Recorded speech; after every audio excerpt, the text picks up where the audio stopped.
Página de abertura. Luz no Lar, psicografado por Francisco Cândido Xavier por diversos espíritos. Número da mensagem: 20.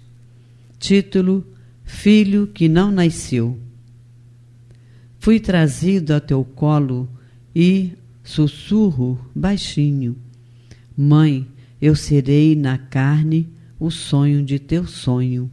Depois, em prece ardente, em ti meus olhos ponho, pássaro fatigado, ante a úsnea do ninho. Abraço-te, és comigo a esperança e o caminho. Em seguida, ó irrisão, eis que num caos medonho expulsas-me a veneno e bruto me empeçonho. Serpe oculta a ferir-te em silêncio escarninho. Já me dispunha a dar o golpe extremo, quando surge alguém que me obriga a deixar-te dançando em formoso salão, onde o prazer fulgura.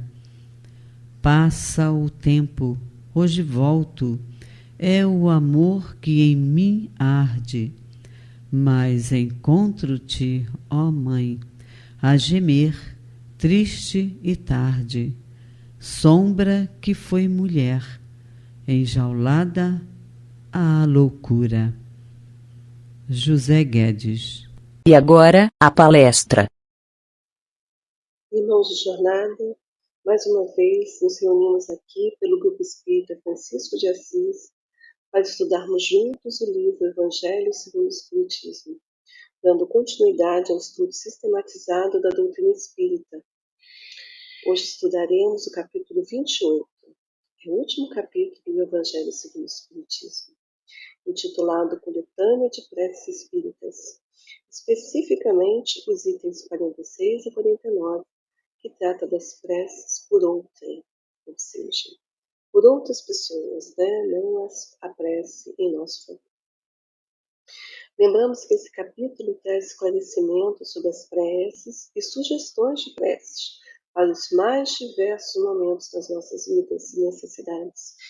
Assim, recomendamos sua leitura, estudo e utilização. Às vezes a gente está tão assim, chateado, num momento difícil, que a gente utilizar de preces, estudadas, de músicas, que levem o nosso pensamento, tudo isso ajuda muito. Então, nós vamos iniciar pelo item 46, que trata das preces pelos nossos inimigos e pelos que nos querem mal. Sempre Kardec antes explica o tema escolhido e depois ele sugere uma prece. Então, Kardec fala, ele cita Jesus, ele diz assim: disse Jesus, amai os vossos inimigos. Esta máxima é o sublime da caridade cristã, mas enunciando-a não pretendeu Jesus preceituar que devemos ter com os nossos inimigos o carinho que dispensamos aos amigos, Com certeza não. Por aquelas palavras, amai os vossos inimigos, ele nos recomendou que nós esqueçamos as ofensas, que perdoemos o mal que nos façam, que não paguemos, que nós não devolvamos o mal, mas sim que a gente devolva o bem, que a gente dê em troca o bem. Além do merecimento que aos olhos de Deus resulta desse proceder, ele equivale a mostrar aos homens o em que consiste a verdadeira superioridade. Se a gente for olhar lá o Evangelho segundo o Espiritismo, no capítulo 12, ele vai exatamente tratar disso, quer dizer, dessas lições de Jesus, como ele falou, virar outra face, pagar o mal com o bem, tudo isso no sentido de que ele explica que amar quem nos ama é fácil. O difícil é amar no sentido de tolerar, de tratar bem, de não desejar mal, aquele que nos quer mal, aquele que nos faz mal. Essa sim é uma superação, essa sim é uma elevação, é uma caridade. Aí ele sugere a seguinte prece: meu Deus, perdoa fulano, né, que a gente pensa que é aquela pessoa que a gente acredita que está nos fazendo mal, o mal que me fez e o que me quis fazer. Como desejo que perdoes e também ele me perdoe as faltas que eu haja cometido. Se o colocaste no meu caminho como prova para mim, faça-se a tua vontade. Livra-me, ó meu Deus, da ideia de o maldizer e de todo desejo malévolo contra ele. Faze que jamais me eleve com as desgraças que lhe cheguem, nem me desgoste com os bens que lhe poderão ser concedidos, a fim de não macular minha alma por pensamentos indignos de um cristão. Possa a tua bondade, Senhor, estendendo-se sobre ele, induzi-lo a alimentar melhores sentimentos para comigo. Bons espíritos, inspirai-me o esquecimento do mal e a lembrança do bem. Que nem o ódio, nem o rancor, nem o desejo de lhe retribuir o mal com outro mal me entre no coração, porquanto o ódio e a vingança só são próprios dos espíritos maus, encarnados e desencarnados. Pronto esteja eu, ao contrário, a lhe estender mão fraterna, a lhe pagar com o bem o mal e auxiliá-lo se estiver ao meu alcance.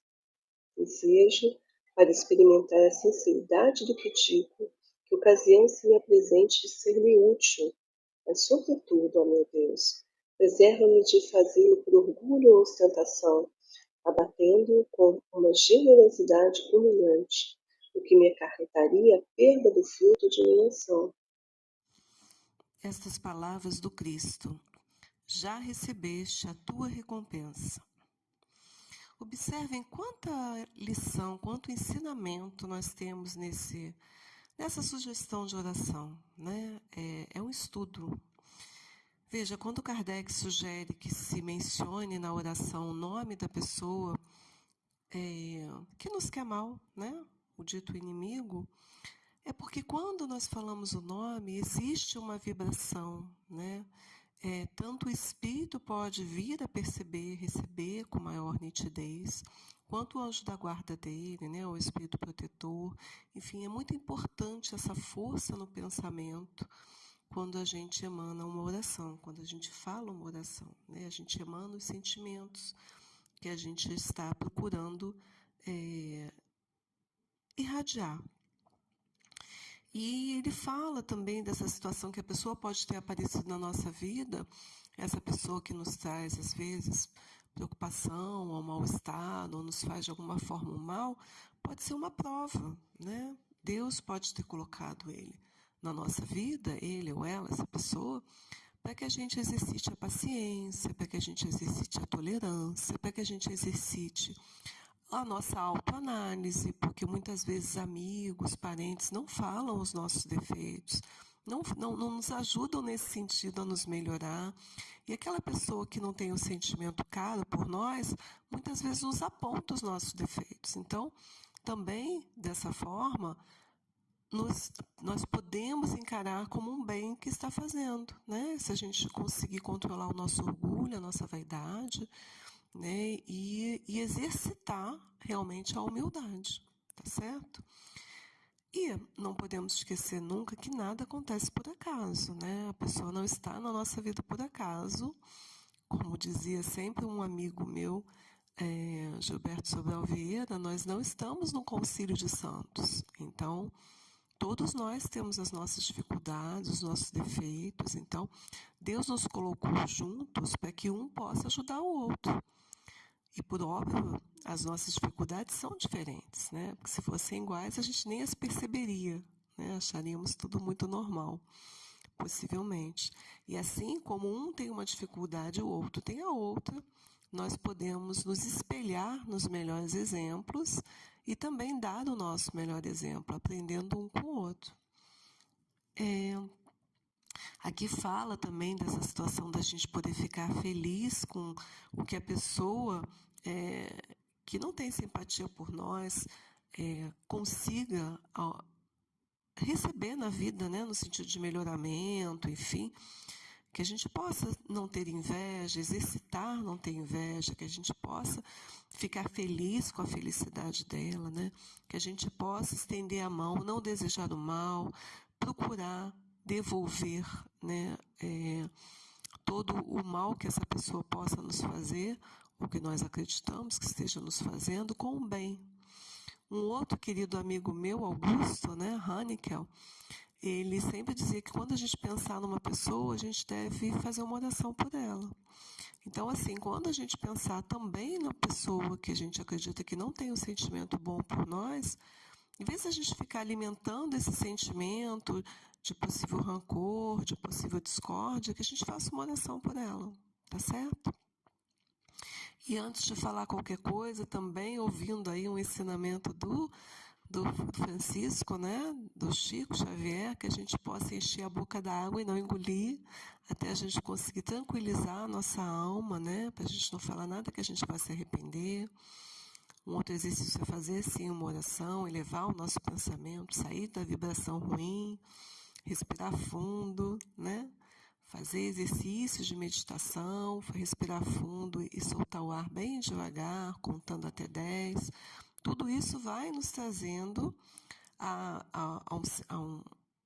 normalidade, por assim dizer, né? Saindo de uma vibração ruim. E isso tudo, com certeza, é verificado pela espiritualidade, as nossas tentativas de nos controlar e querer o bem, né? No futuro, nós só desejaremos, né? Só pensaremos e só realizaremos o bem.